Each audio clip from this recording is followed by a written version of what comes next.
Hey, this is Matt once again. Welcome back to another video, and this is a paid request from Mark. Thank you so much for that. For those interested in requesting any type of videos, movie reviews, re-reviews, random thoughts, streams, commentaries, tier lists, rankings, video game playthroughs, whatever the case may be, feel free to send it either directly to my PayPal. I do have a CashApp as well. Links are down below in the info box, and I will get to it as soon as I possibly can. And for those who sent them, thank you. I do appreciate it. I was thinking of separating this into like 2 episodes per video, but I figured Mark, he was very generous with his request. He's waited long enough time. I'll just do it in one go. So it'll be a lengthy video, but it is what it is.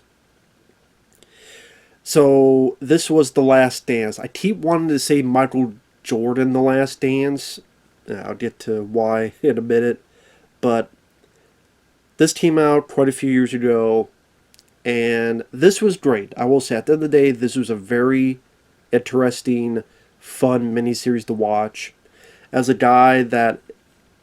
I'm a fan of basketball, even though I don't watch it much nowadays, just because life in general, being busy to watch any games of any sport. But, yeah, I love the sport of basketball. I love the fast pace of it. And it's just exciting. Even if you just watch the highlight reels, it's exciting. And growing up, we didn't even get to really see the games. They didn't show them on the few channels we had back in the day in the farm in Iowa. But I would get to see like videotapes of Michael Jordan or some other people and live vicariously through that. Once in a while I would shoot a basketball. It was fun.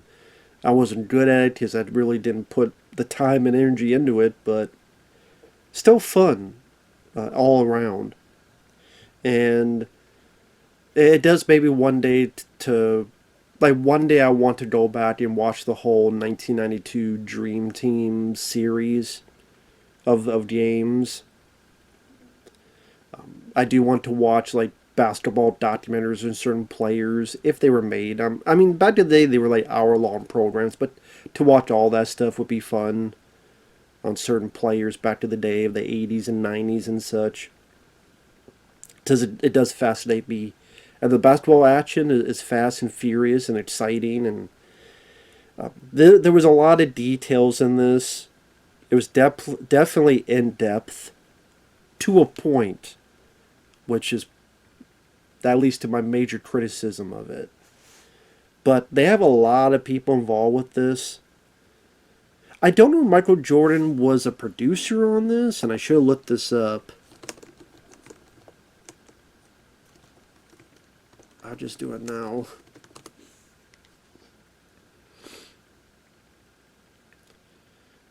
I'm trying to see if Michael Jordan was a producer. I'm not seeing his name here as a producer, but I have to think that Michael Jordan had some say in this or something, because it's understandable why is Michael Jordan centered.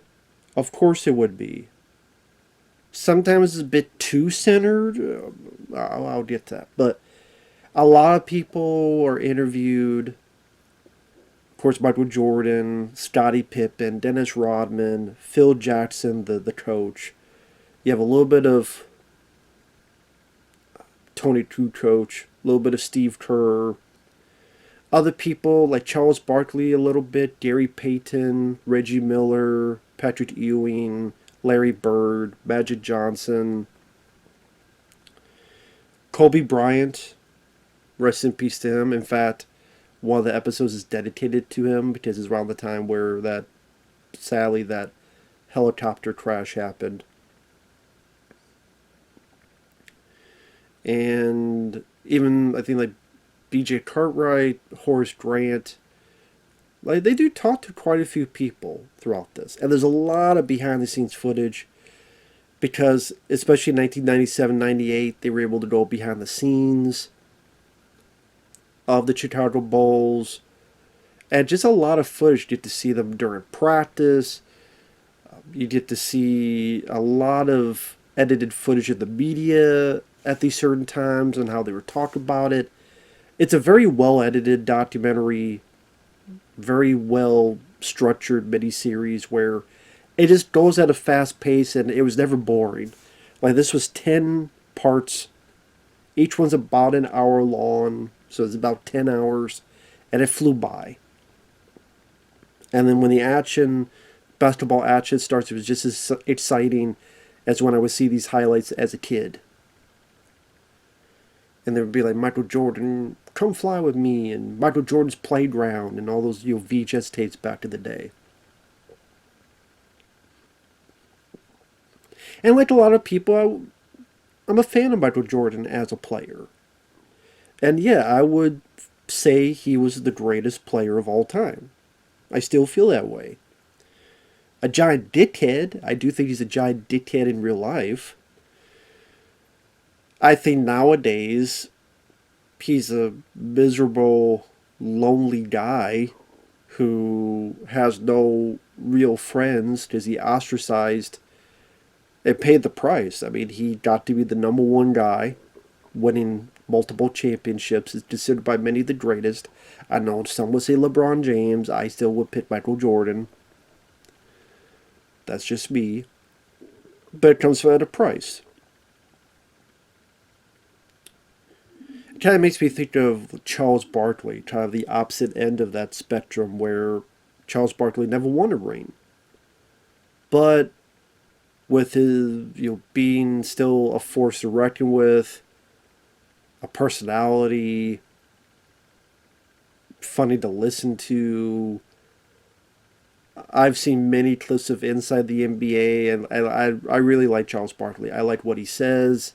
I like his viewpoints, his honesty.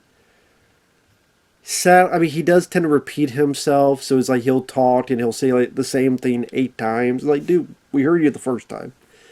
You don't need to repeat it 7 more times. He has a bad habit of that, but I'm a big Charles Barkley fan. I wish he would have won a ring. And he's not in this documentary a whole lot. I mean, even when they talk about the Dream Team, I'm like, why don't they interview Barkley? He was the MVP of the Dream Team. They talked to him about when he was with the Suns, but yeah, you talk about the Dream Team and you don't talk to the guy who's the MVP. That's one of the reasons why I want to go back and watch the 1992 Olympics.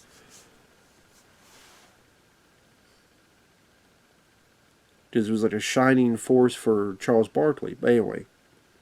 So it's like, what do you want to be? You want to be the greatest, like Michael Jordan, and 6 championships, but does anyone, I mean, after basketball, there's really not anything. Or Charles Barkley, who was a force to reckon with in basketball, and then afterward, with NCAA, inside the NBA, he just seems like a much more fun, likable guy. And not a perfect guy, nobody's perfect, but a nicer guy. I'm one of those guys, I'd rather meet a Charles Barkley than a Michael Jordan. I would never want to meet Michael Jordan. I would gladly meet Charles Barkley. Anyway, that's just a little thing here and there. Now again, there's a lot of good insight into this. A lot of good little stories, like Dennis Rodman going to Vegas for a weekend, or after Game 3 of a playoffs, he went to do WCW, to be in the ring with Hulk Hogan, and came back.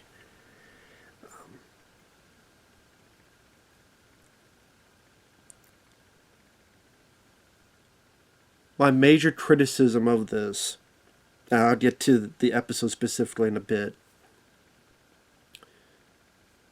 many times it forgets it's a Chicago Bulls documentary, and more often than not comes off as just a Michael Jordan documentary. Now, granted, yes, Michael Jordan is the most popular player. He was the best player. He's one of the most famous basketball players of all time. But again, there's a lot of times where they're talking about the playoffs, they're talking about this and that, and they're showing mostly just the Jordan highlights. I'm like, well, can't we get more of Scottie Pippen's hindsight into this? Or how about Luke Longley? Why isn't he talked to? Can we get more of this guy or this guy's insight too? What was Scottie Pippen thinking at this point? What was this guy thinking at this point? And it sometimes came off more of Jordan highlight reel, as if nobody else did anything on the team. Even episodes that seem like it's supposed to be about them, it'll be about them for a little bit, then it'll go back to Jordan, Jordan, Jordan, Jordan, Jordan. And I can see why a lot of people who were on the Bulls, they had issues with the documentary. Because again, it's called The Last Dance, about the Bulls last year. But it's not really focused. Maybe because they felt the last year just wasn't interesting enough to account for such a long running time.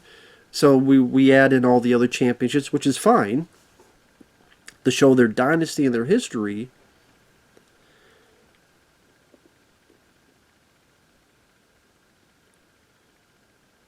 But yeah, it came off more as a Michael Jordan documentary than a Chicago Bulls documentary. I mean, I would like to hear more about the Bulls before Jordan came about. They show a little bit, but like how the Bulls started and their yesteryears and all that jazz. That would have been interesting to hear. Was there any notable moments of the Bulls in the 70s and such? But anyway, let me get to episode 1. Michael Jordan, greatest player, although he comes off as a giant dick. Footage of winning from 1991 to 1993. Again, Pippen, Rodman, Phil Jackson, Steve Kerr, they get their moments to talk. They show the big drama that was in 1998, which was they had won 5 championships.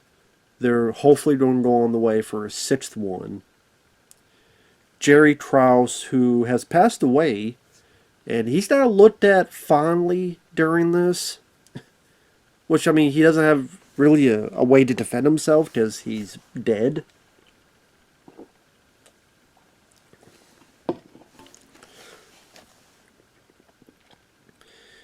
But yeah, he's like, the franchise, we're going to have to rebuild.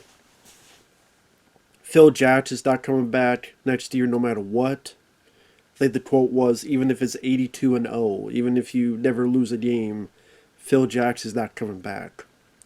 And then Michael Jordan's like, well, I'm not coming back if Phil Jackson's not coming back. And the general manager, Jerry Krause, I wish he was around to explain his viewpoints. But like Scottie Pippen, there was talks of trading him. Steve Kerr trading him. And I can understand that it is confusing. Why, if you have such a successful team, that at this point, from 1991 to 1997, you've won 5 championships. So it was like,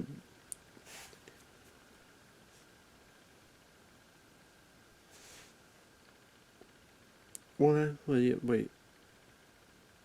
Yeah, they won 91, 92, 93, 94, 95, no. 96, 97. So 5 out of 7 years you won. 5 out of 7 years you won. Like, why? Well, why break that up? It doesn't make any lick of sense.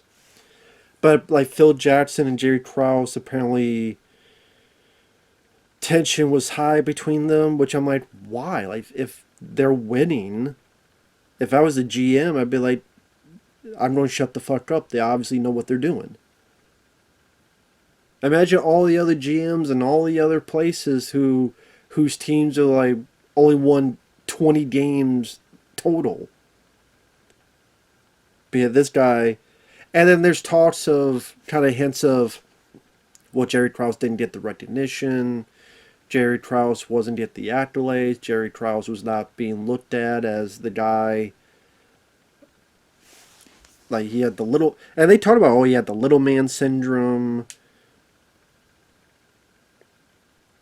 So they're all speaking about him, and that may very well be true. It's just, still kind of sad that the guy can't defend himself, and no one there can. There's no one really there defending Jerry Krause or speaking on his behalf.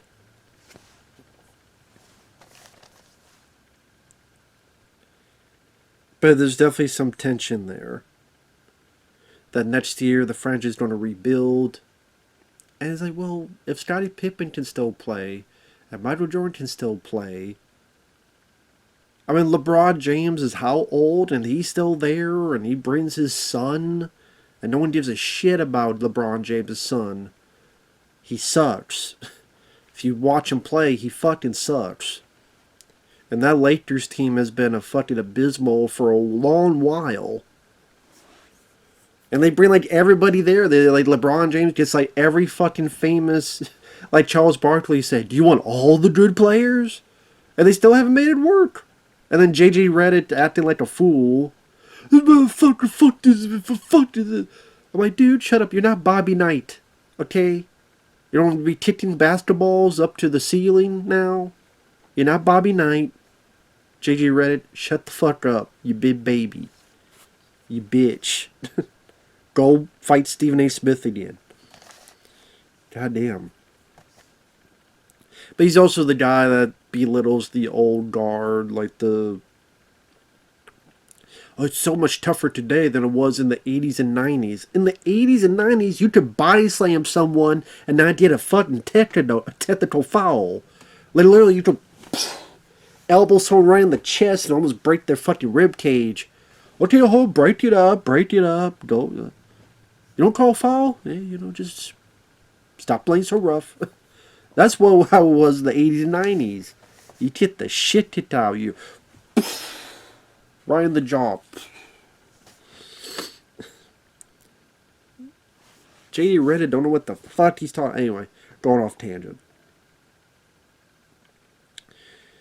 And Jordan says it's unfair, and I can understand his anger. Why are you breaking this up? We're doing well. What more do you want? And it's true, like, what more do you want? I guess if I have to guess for Jerry Krause, maybe he's looking at Michael Jordan retired once already. Who knows how long he'll be here? Maybe another 1-2 years or so.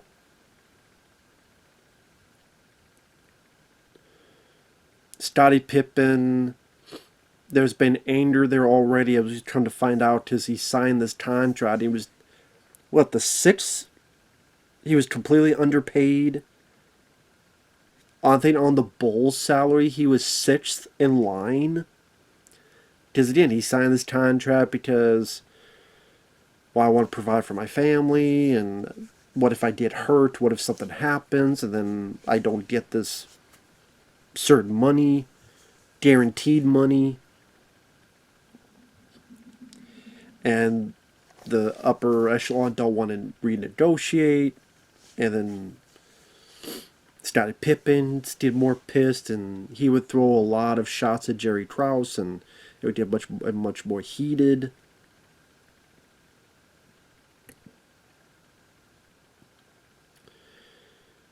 So now Jerry Krause don't like Scottie Pippen because Scottie Pippen don't like him because he's getting more and more underpaid.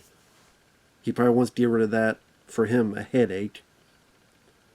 Maybe we could get, some nice bonus from him.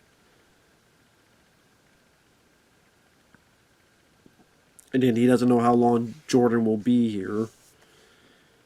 But I'm like, okay, then when they lose, you could have won a 7th championship, maybe an 8th championship. Who knows? But put it this way, if you lose twice, you'll still get money and you'll still get stuff for these guys. Like, Jordan will leave, Phil will leave. People will still want these other players because they're still part of a group that won 6 championships. But hey, sometimes it's just how it is. But yeah, nobody really had anything nice to say about Jerry Krause. But I mean, he wasn't doing himself any favors, as we call them, any flavors, by saying organizations win titles, not players. No players win titles. If you have a concise team that can work together, because an individual can't win. Michael Jordan proved that from like 84 to 90 when he was with the Bulls, and he was doing well in points, but the Bulls still never won a championship.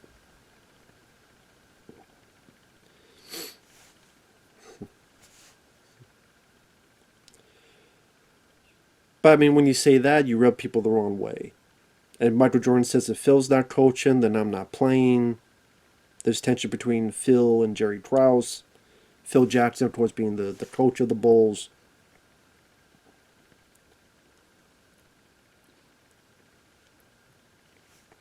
And again, a lot of this stuff is very well edited with a lot of footage put together, behind the scenes footage from back in the day, news programs talking about Sports Center, all this stuff talking about what's the rumors going on.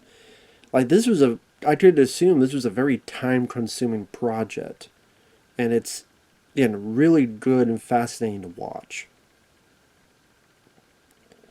And I liked, for a little bit, they talk about the Bulls before Jordan. And the quote, they're getting outdrawn by an indoor soccer team. Like that stuff was fascinating. And I wanted to know more about that. I wanted to know more about the Bulls, the early days of the Bulls, how they were in the 70s, how far did they get in the 70s, or how bad they were or good they were in the 70s. I wanted to know more about that.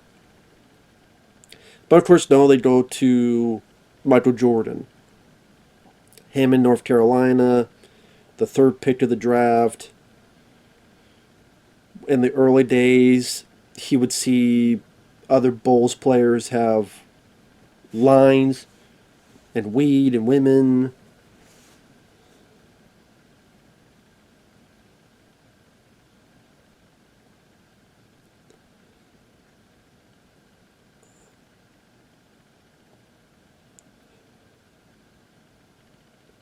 Magic Johnson, Isaiah Thomas, and Obama, they talked about Jordan. In 1997 to 98, they played a game in Paris, and they didn't ready for the season, and hopefully get number 6. And it makes sense to talk a bit about Jordan and how he got onto the Bulls and stuff, and makes sense.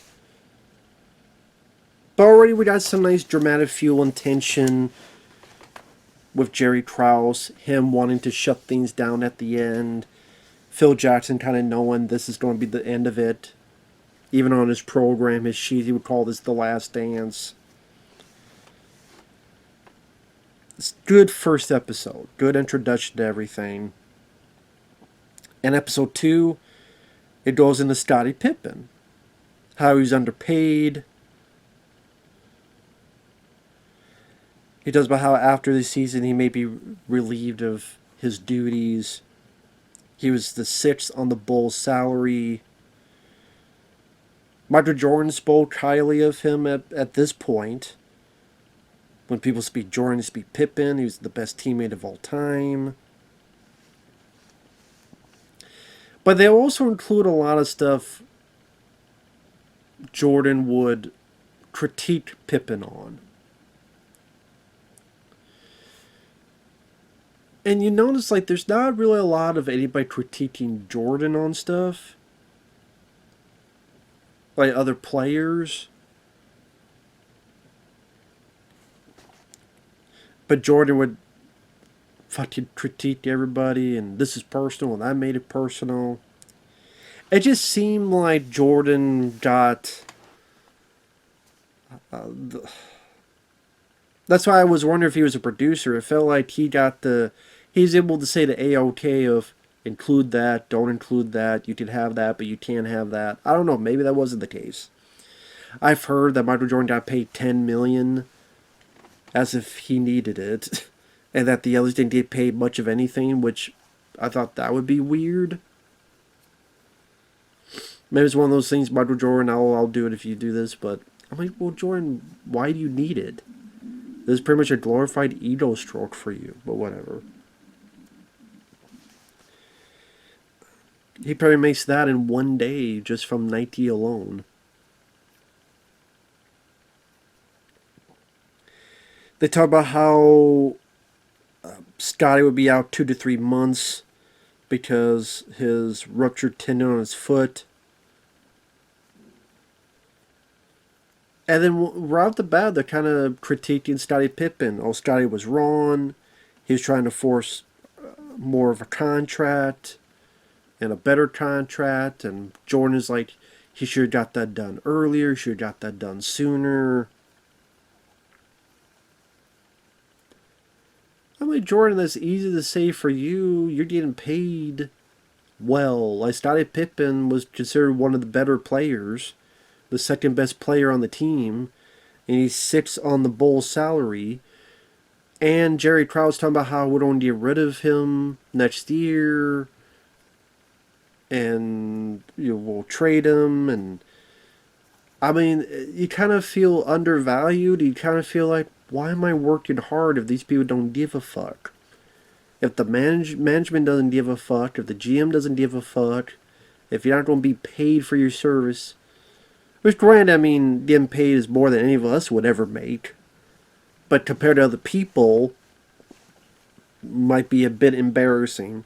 And Scottie Pippen, I don't agree with him on everything. I think at times he could be a bit melodramatic as well. I still remember the interview, which is weird because he praises Phil Jackson in this. But then, I forget which interview it was. It's a guy who I know is very friendly with Charles Barkley. It was when Scottie Pippen was trying to sell his book. And Scottie Pippen's like, oh, well, there's that moment. And they do talk about the moment in this. Can't remember which episode it was. Was it episode...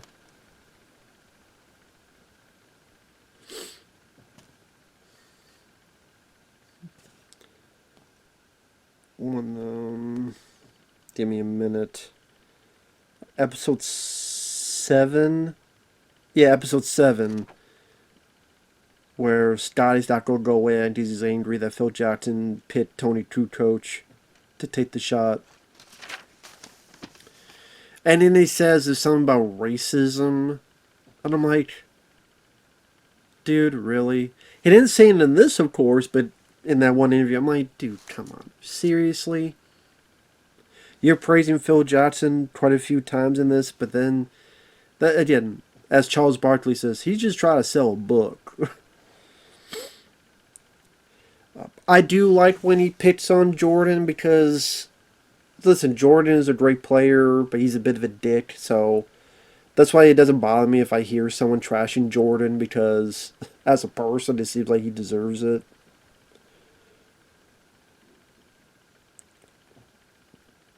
Like, he's very much a guy that if you're underneath him, you're just an ant. You're just nothing to him.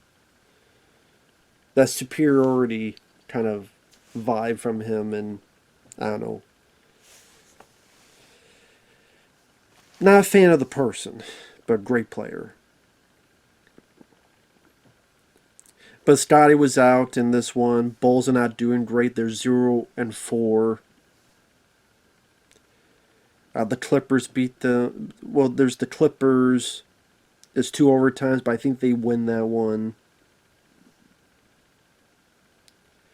And I'm like, okay, I thought this episode was going to be about Scottie Pippen. Because they start with, like, his family, how he was as a kid, growing up a little bit. And then this whole thing about he out 2-3 months with the foot. And then again, Michael Jordan criticizing him. You should have done it sooner.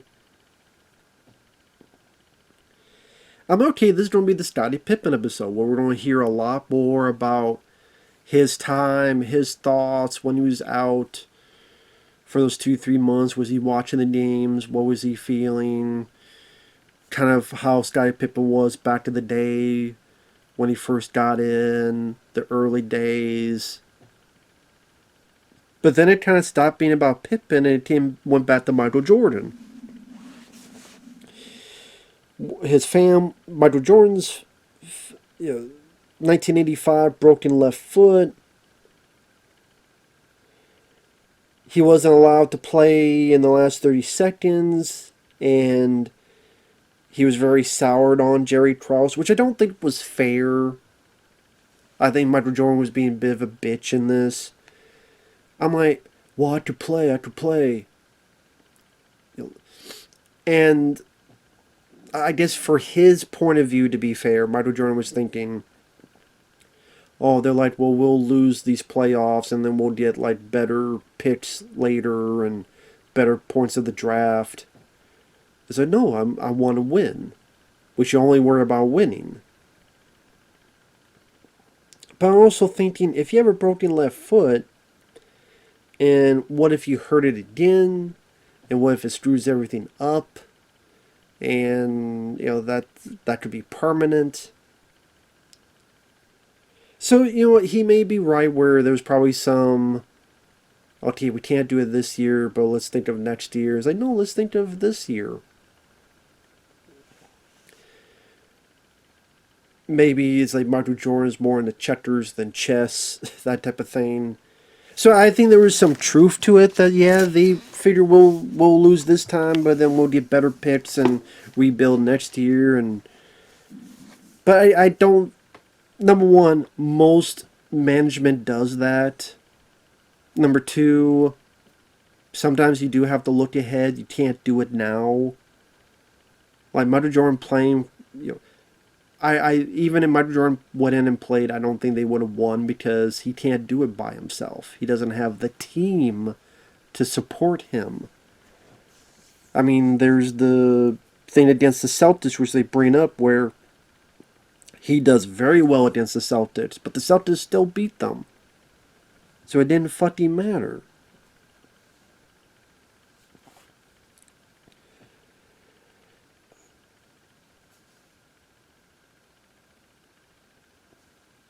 And then they go back to Scottie Pippen about how after 96, 97, there's thoughts on trading Scottie. Which, I mean, okay, Jordan, why don't you fight for Scottie then? Hey, this is bullshit. What are you doing? If he goes, I go. You'll do that with Phil Jackson. You won't do that with Scottie Pippen. But then you want to talk about how Scottie Pippen is, selfish and all this. Just really, Michael Jordan doesn't care at the end of the day. He cares about his own benefit, his own winning. He doesn't want to be with a new coach, okay?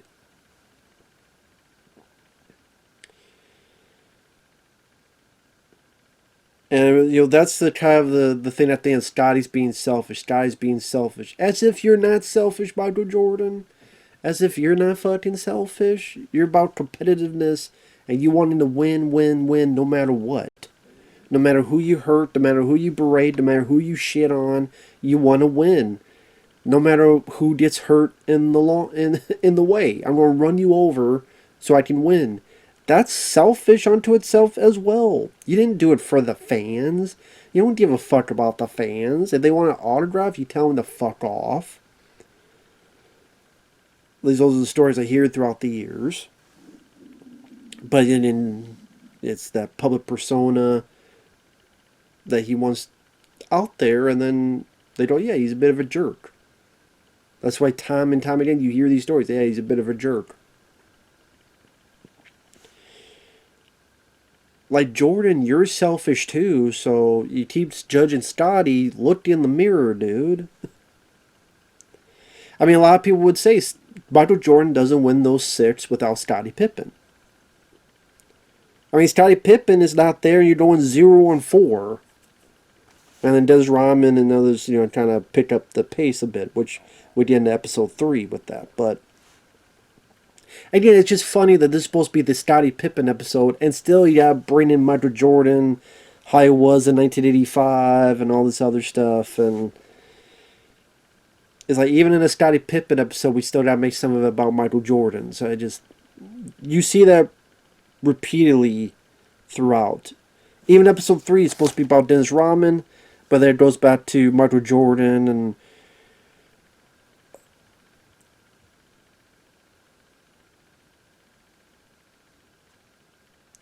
stuff of that nature.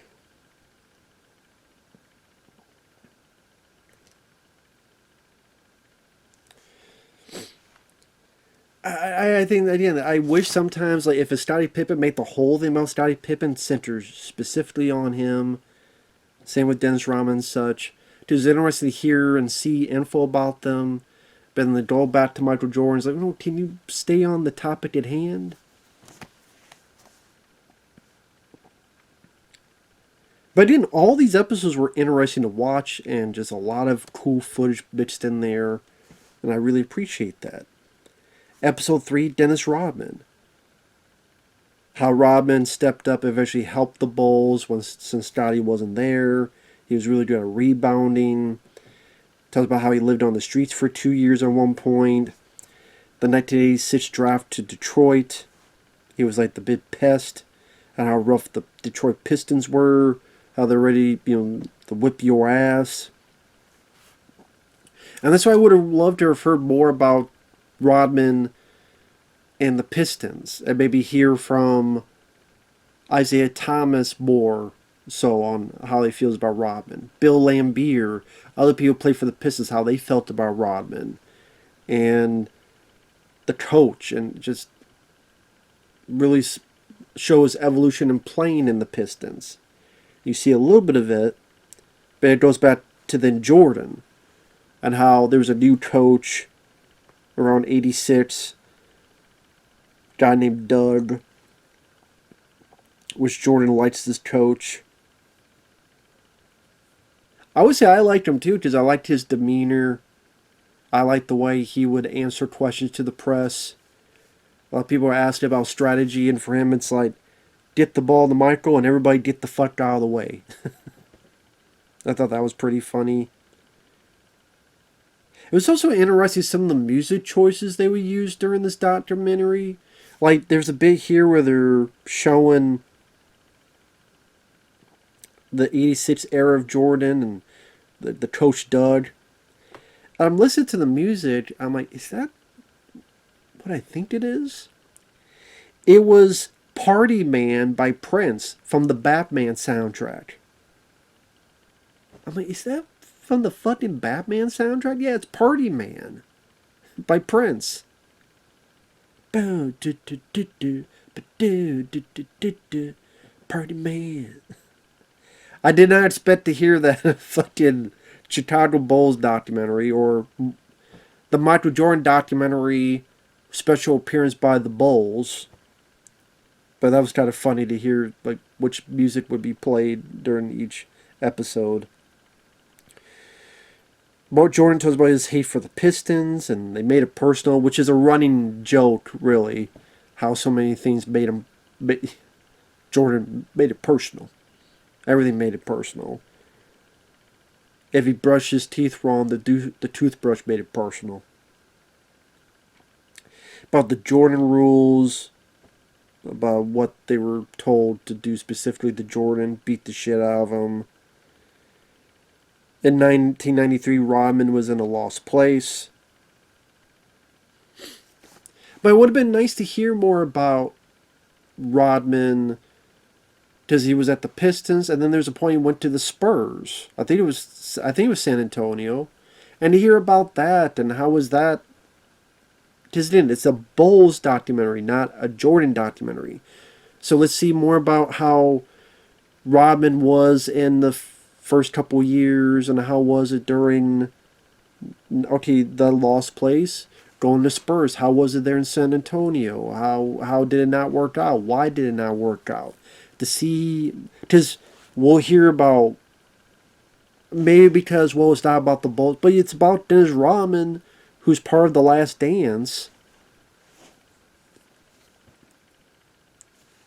Same with Scottie Pippen. Let's hear more about how he was in 1990 and how.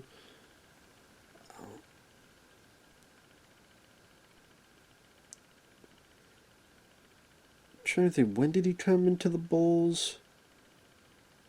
I'm trying to remember now when Scotty went to the Bulls. I can't remember. Was he around when that guy Doug was around, the coach? If so, what was his thoughts on that coach? Maybe not. Maybe team in 90. Maybe it was after. Anyway, I can't remember the details. But cool to hear from Rodman. I know he's a bit of a weirdo, but it was cool to hear from him. No, there's no him talking about the movies he did. Although that would have been funny. Episode 4, that's where you have the fun story, Peter Rodman, about him going to Vegas for a vacation. And Carmen Electra is even interviewed, which was, I didn't expect that. He tells about how Phil Jackson was a good friend.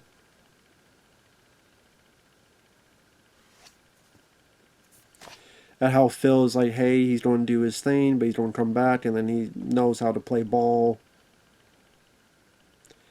And then this episode is a bit more about Phil Jackson, which this was cool. I didn't know he was a basketball player back in the day, and the old days of coaching, and seeing that old footage of him playing and being like, that was cool to see. That stuff back in the day. Like, that was fascinating. See those, like, historical documents, so to speak. And I thought that was neat.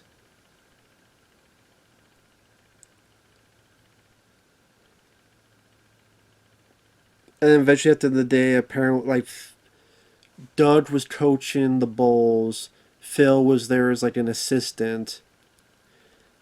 Doug and this other guy would fight because this other guy would talk about the triangle defense or triangle positions, not just defense. But Doug was like, no, just get the ball to Michael. That's it, time and time again. And so the other guy was getting frustrated. But Phil was talking to this guy and learning from him. And then eventually they fired Doug. I wish they went into more details of why Doug got fired. Yeah, I wish they went into a bit more details to that.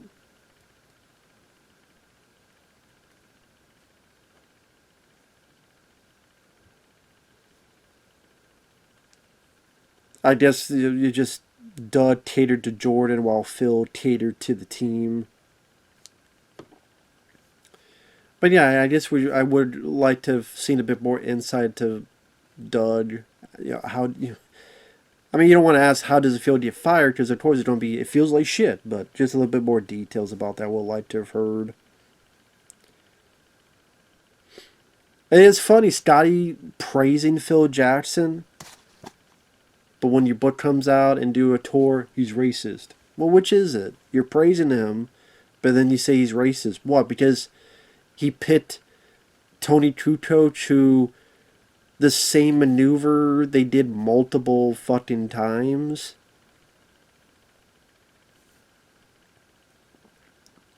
It's a few seconds, give the Kukoc, he gets it in. I'm like, it's worked before. I don't know, that's just weird.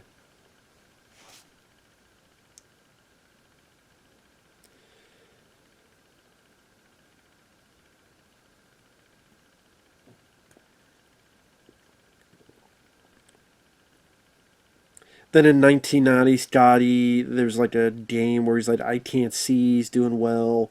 But the way they make it sound like was that Scotty was the reason they didn't win. Like, Scotty wasn't in there, and he's talking about how he can't see. And Jordan's like, yeah, I heard it's just a fucking migraine.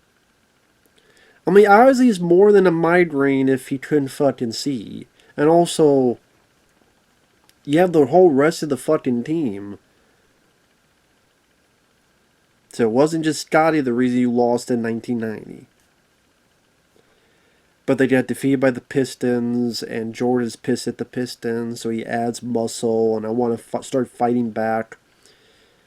Okay, but I want to hear more from the other guys. I want to hear more from Cartwright. I want to hear more from Horace Grant. I want to hear more from these guys.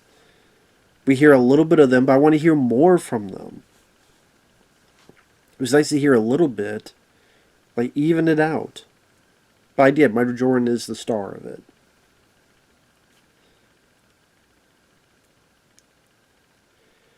And then eventually they beat the Pistons.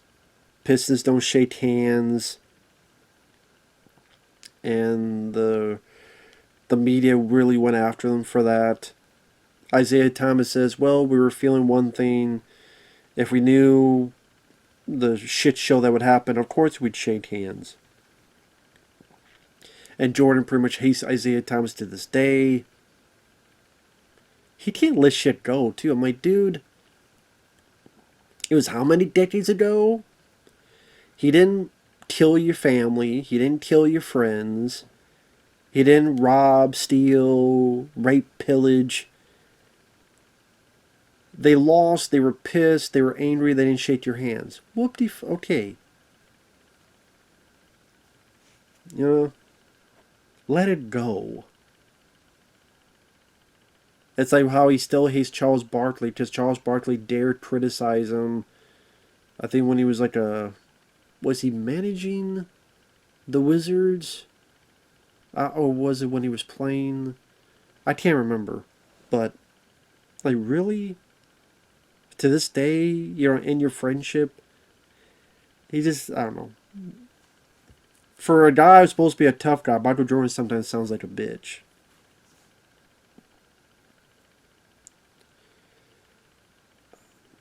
They talk about how they went to the LA Lakers, Magic versus Jordan. John Paxson was able to get some good shots in, and they win, and they become the 1991 champions. Now, I'm like, okay, can we get the other people's reactions? Like, we got Michael Jordan's reaction. What about Scottie Pippen? What about Horace Grant? What about Cartwright? Like, can we get other people, Bulls' reaction to winning and being the champions? No, they just have Jordans and that's it. I'm like, okay. As if the others don't matter.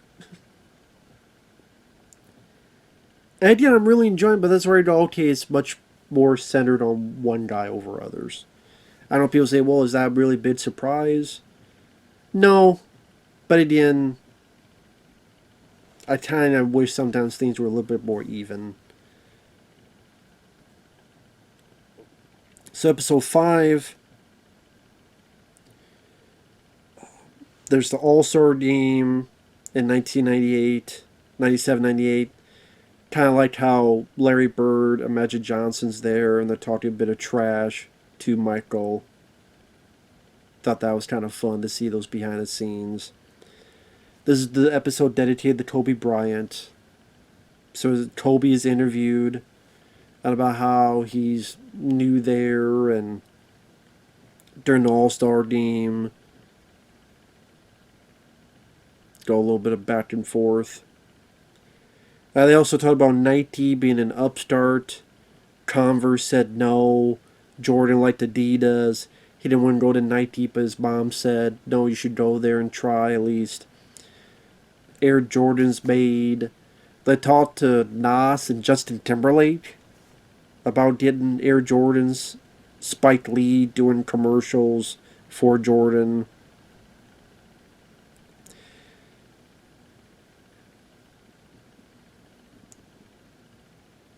I'm like, okay, well, if that's the case, then talk about, like, Dennis Rodman did a movie with Jean-Claude Van Damme called Double Team. I'm sure Scottie Pippen, he was doing stuff commercials. I know he did some of those commercials with Charles Barkley, which is funny because then Scottie hates Charles Barkley. I mean, you do stuff like that. But no, they don't really talk about how what the other guys are doing is strictly on Jordan. I did. Jordan is the star, but I want to hear about the other guys too. And to be fair, we do, like I said before, but I don't know, you know what I mean. In 1992, they beat the Blazers. Jordan didn't like being compared to Clyde. I took offense to that. Of course you did. The Dream Team, Isaiah Thomas down on the Dream Team, and Jordan mentioned about how I didn't like playing with him, how Isaiah Thomas had rubbed Magic Johnson the wrong way, Larry Bird the wrong way, because of how the Pistons treated them. So none of them wanted to really play with Isaiah Thomas. What you guess that's the thing is that if you treat with the Pistons, if you treat all these people like crap, it's like, yeah, they probably don't want to really play with you.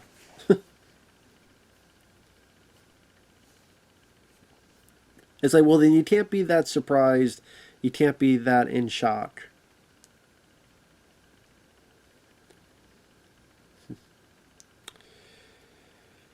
They talk a little bit about the dream team. It was cool seeing a bit of the practice, where in the practice the dream team got into two groups and one went after the other.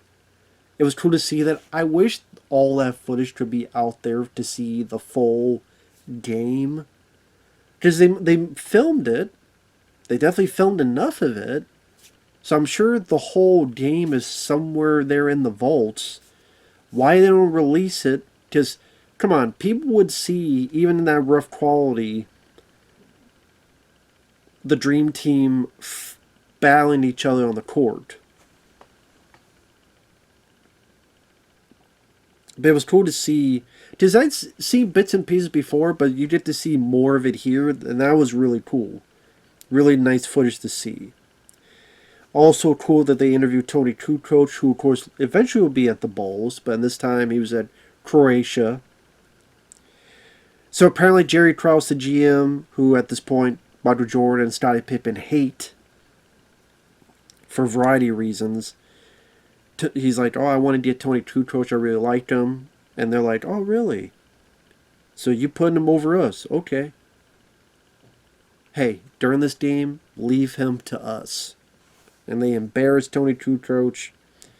I think at the time they were thinking of bringing GM Jerry Krause was going to bring Tony Kukoc, but he wanted to stay in Croatia because there was some bad stuff going on, war. He wanted to be close to his family. And honestly, it would be more money to play in Croatia than it would to go to the Bulls at that point.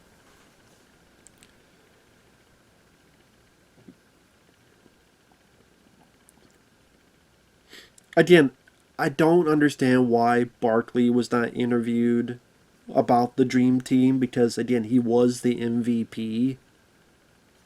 But just saying. One cool story I didn't know about until this, and again, another thing I like about is hearing some of these little stories. I always remember the ceremony they won, and Michael Jordan had the flag on his shoulder. I'm okay, they probably just gave him the flag because he's Michael Jordan. He's the most popular player on there, and give him a bit of the patriotism. No, that's not why. It was because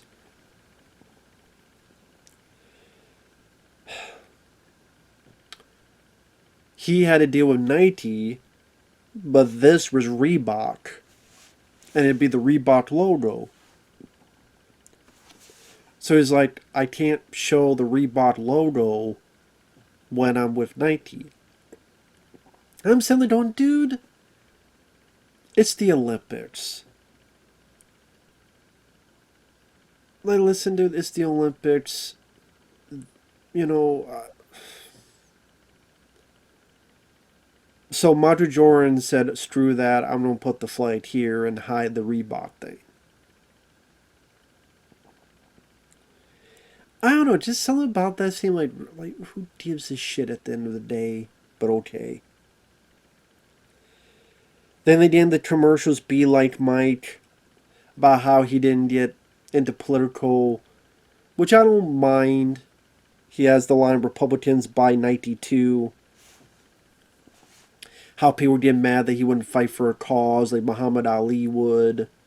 And then he would say, well, I'm a basketball player. I'm not a politician. And that I can understand, especially nowadays where too many celebrities put their fucking thoughts into politics. So I don't mind that. It's also interesting to see, like, a lot of people at the time watching the games and being in the locker room and Seinfeld, Jerry Rice, Sinbad, John Cusack. Sounds like the most weirdest episode of The Surreal Life.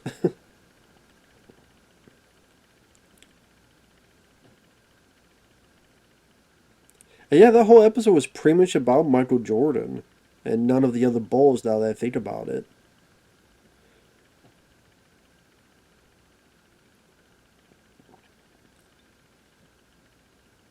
Episode 6. I remember seeing these clips where I forget who he was, the curly haired guy. He looks like a cartoon, but it's like the curly haired guy and like him and Jordan playing quarters that like they bounce off the wall and who's closest to the wall just wins and the competitiveness. Because I think T and Peel did a skit on this, which I thought was funny. There's a book called The Jordan Rules that Sam Smith from the Chicago Tribune wrote, and it was unveiled that Jordan was tough with his teammates. He even punched one of them. People blamed Horace Grant for being a snitch, which Grant, I'm glad that he had the ability to talk and say, I felt slighted, I was a scapegoat, I didn't snitch. They only said I did it because I was friends with Sam Smith. Well, yeah, that's probably why Sam Smith didn't go to you, because it'd be obvious. Although, to be fair, if he did, he probably would not admit it. But hell, I mean, anybody. It could have been the fucking janitor. It could have been the guy washing the jock straps. It could have been anybody that told Sam Smith what was going on. And you know, people are like, oh, well, this guy isn't as friendly or as nice as the McDonald's commercials make him out to be. And I'm like, no shit.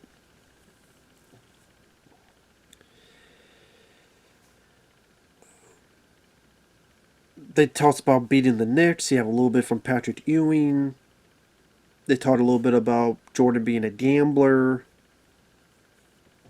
The 1993 Suns with Charles Barkley. Charles Barkley's talked to a little bit. Of course, eventually the Bulls win it. And yeah, it just goes back to I'm a big Charles Barkley fan. I really, truly wish that they would have Barkley would have won at least one ring. Because I know that's what everybody always shits on him for. You never won a ring. I'm like, well, neither did Reggie Miller, Patrick Ewing. I don't think James Harden has. Fuck Karl Malone. He's a piece of shit. But John Stockton. Quite a few people. I know Karl Malone. I'm not surprised they did not interview him. But you know, they play the Utah Jazz when they flash back to other years. And the idea of Barkley, I would love to have heard more from Barkley, but I'm a Barkley fan. But if you're wondering, okay, why I say fuck Karl Malone, he's a piece of shit. Karl Malone, when he was 20 years old, fucked a 13-year-old girl and got her pregnant. And then she had the kid, and Karl Malone had really nothing to do with the kid afterward. But the fact that you're a 20-year-old guy and you fuck a 13-year-old and get her pregnant.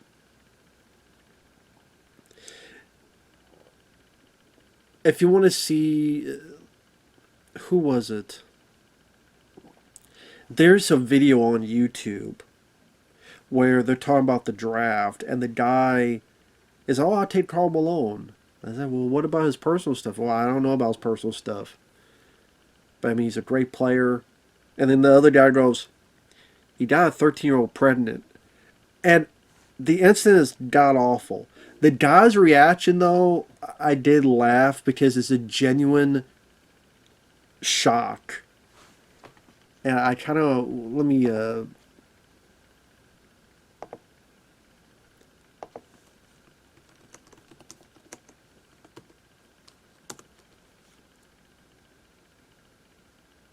Patrick Beverly. Patrick Beverly finds out for the first time about Karl Malone and the 13-year-old from Chaz NBA.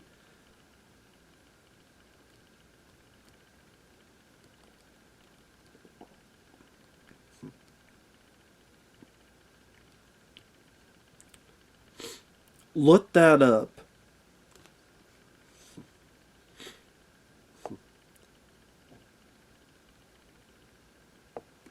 He's also the guy that said Magic Johnson should not play since he has HIV and wanted the Magic Johnson kicked out.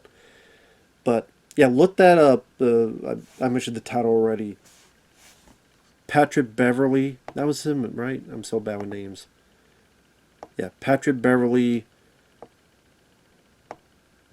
finds out for first about Karl Malone and the 13-year-old. Just all the stages of grief until finally acceptance. Like, I ain't drafting him. And that reaction is just, it's funny because it's so genuine and honest. But Karl Malone is a piece of shit. He can rot in hell for all I care. Fuck him. If you're fucking 13-year-olds and getting them pregnant, you're a piece of shit. You're a vile human being, and I have nothing good to say about you. So, there you go on that. Episode 7. I thought it started off very funny where there's a press conference with Jerry Krause and the reporter's asking, well, how come you this and that, you backstab Phil Jackson? It's like, no one said backstab. I can't believe you say that. And the guy leaves.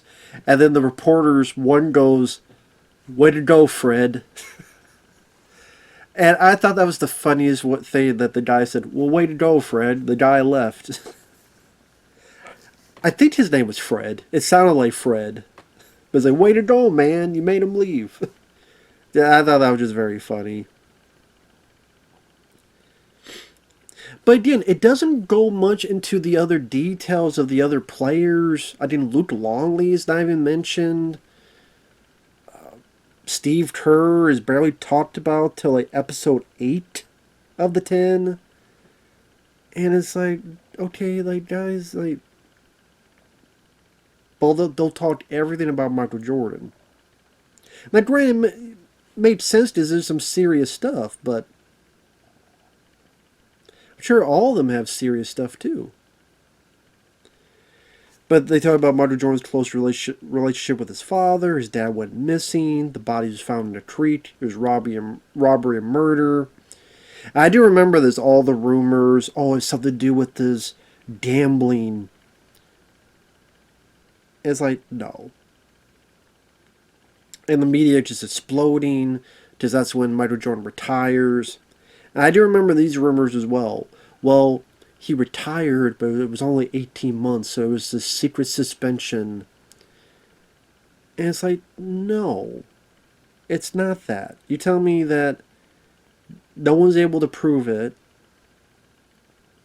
And the guy's like, no, Michael Jordan told me a year before that if he could, he would retire now. But Magic and Larry Bird never had a three-peat. So I wanted to do at least that. No, Michael Jordan was just tired of the bullshit. If he got a three-peat, then I'm like, okay, I don't need to do anymore.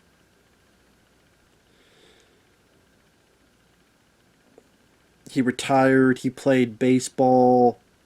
Sports Illustrated says batted Michael. One guy says it's a delusion. And of course, Michael Jordan was going to take that personally. Granted, I don't know what happened afterward. Whether Michael Jordan never worked with Sports Illustrated or what. I'm sure he did.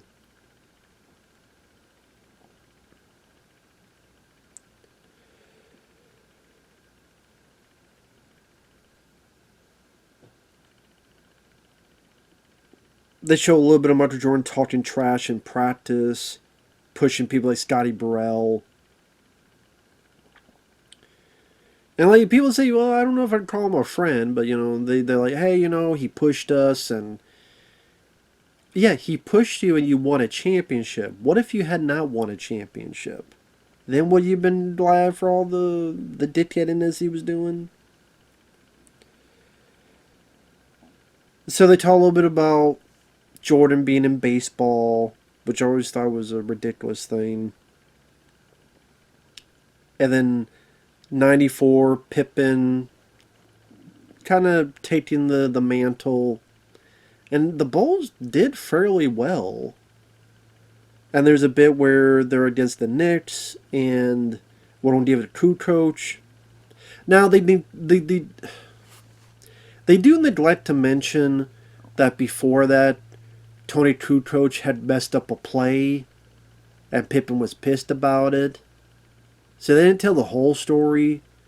Like just before, like Kukoc was kind of lost and Pippen's like, he's not open, what the hell, and he shoots it, and then Phil Jackson's yelling at him, you should be making the shot and this and that. Granted, yeah, because that's what Michael Jordan and such would have done, but then Pippen was pissed at Kukoc. And then here Phil's going to give Kukoc the last shot. Well, yeah, Phil Jackson's going to do that because Kukoc has done this shot multiple times. And they even show the multiple times Kukoc did it.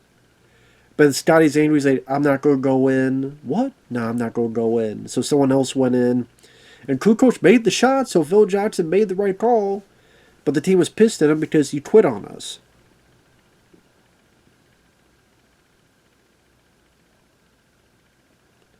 And eventually lost in 7 to the Knicks. But you still, you quit on them at that point. And apparently he apologized. Although Scotty said he'd do the same thing. If he went back, he would do the same thing. I'm like, well, that's a bit stupid. That you would do the same thing if you had to redo that again. Now you're kind of acting like a baby at times. Come on now.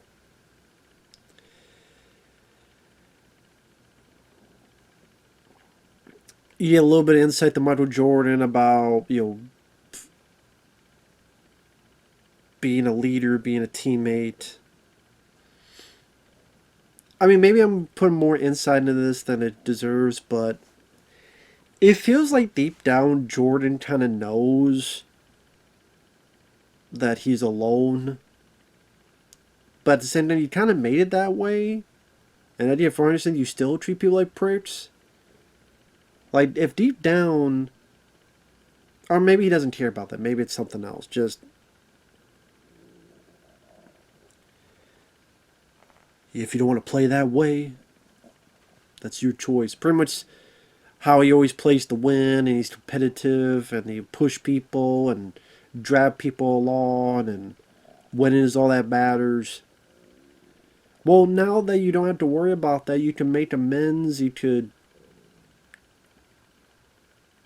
treat people better, you could forgo issues from the past and let it go, and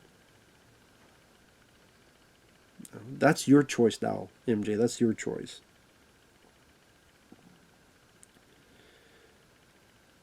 But I don't know.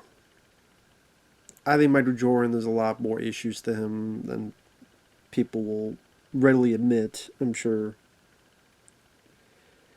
And then the last couple episodes, because I know this is going a bit long, over an hour. Episode 8, B.J. Armstrong, who is with the Bulls. He went to the Hornets.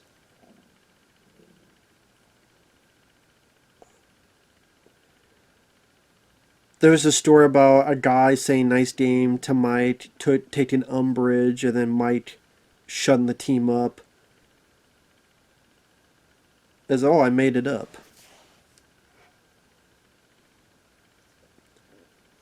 Oh, no, this is, no, that B.J. Armstrong, he was with the Hornets. He wasn't with the Bulls. Never mind. There was a guy on the Hornets named B.J. Armstrong. So I'm bad with names, so bear with me on that.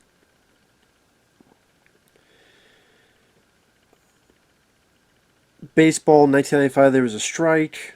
Eventually, Jordan returns. Horace Grant, who was with the Bulls at this point, had gone to Orlando.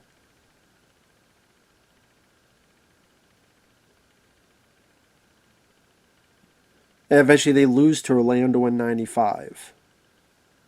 And Jordan, of course, is upset about that. Especially, and then one of his former guys, Horace Grant, is on the other side. Now, granted, Orlando didn't win the championship anyway. I forget who won that year, the championship, but I do like that they showed behind the scenes of Space Jam. I thought that was kind of cool, seeing a little behind the scenes footage of that. They finally talked a bit to Steve Kerr. They talked about how there was a practice and there was animosity and Jordan was upset and but just they had lost and this and that and had hit him in the eye. And then Michael Jordan said he felt bad and called and they talked it out.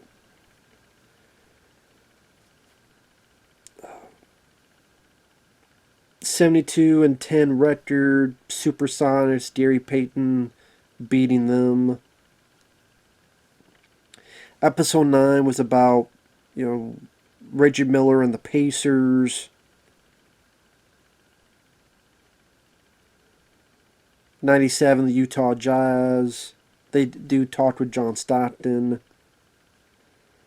There was a Game 5, possible food poisoning from pizza, more than likely, that some fans, and reminds me of Celtic pride.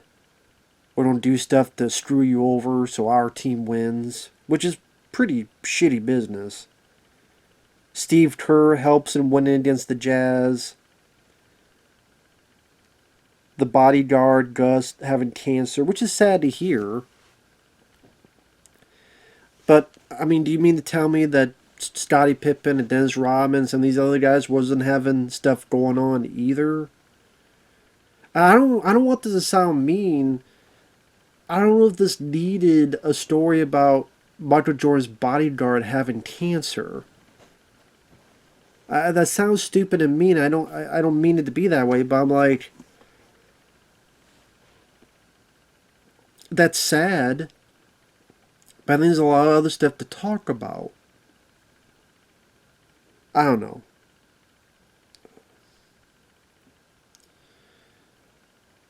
I'm just thinking that I'm sure Scotty and Dennis, a lot of other stuff, were having a lot of things going on in their lives as well.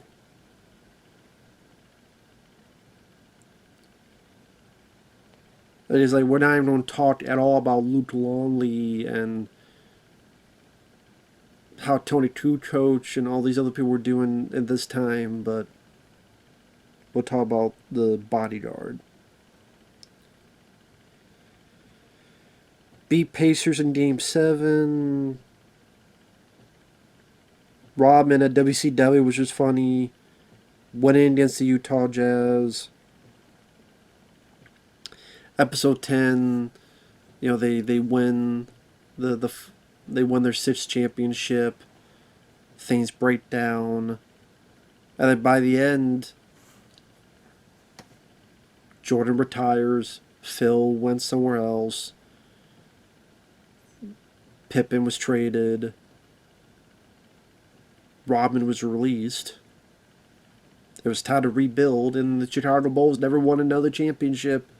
I don't think they ever did. To this day, ever won another championship. I don't think they did. I'm sure if they did, they would have said it here, but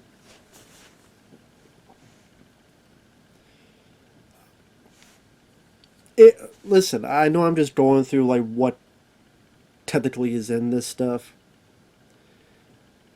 Because at the end of the day, it was a very well done documentary. It was very in depth to a point. I just wish more was put upon the other players. That more was put upon the other folks in the documentary.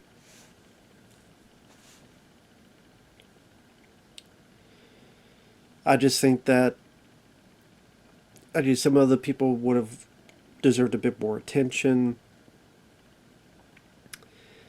I mean, Jordan does.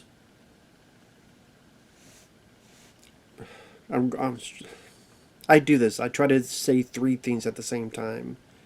Let me backtrack. I wish there was a bit more about Dennis Dennis Rodman is in there, which is cool. Just sometimes with certain reactions, what am I to hear? Oh, Rodman's reaction to this, Scottie Pippen's reaction to that.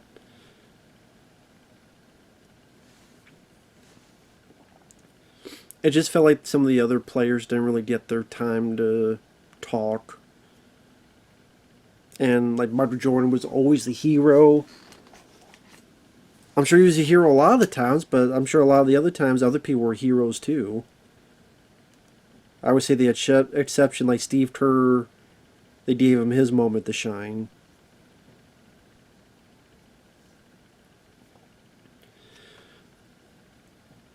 A little bit of Rodman and Scottie Pippen as well. Not so much any other people.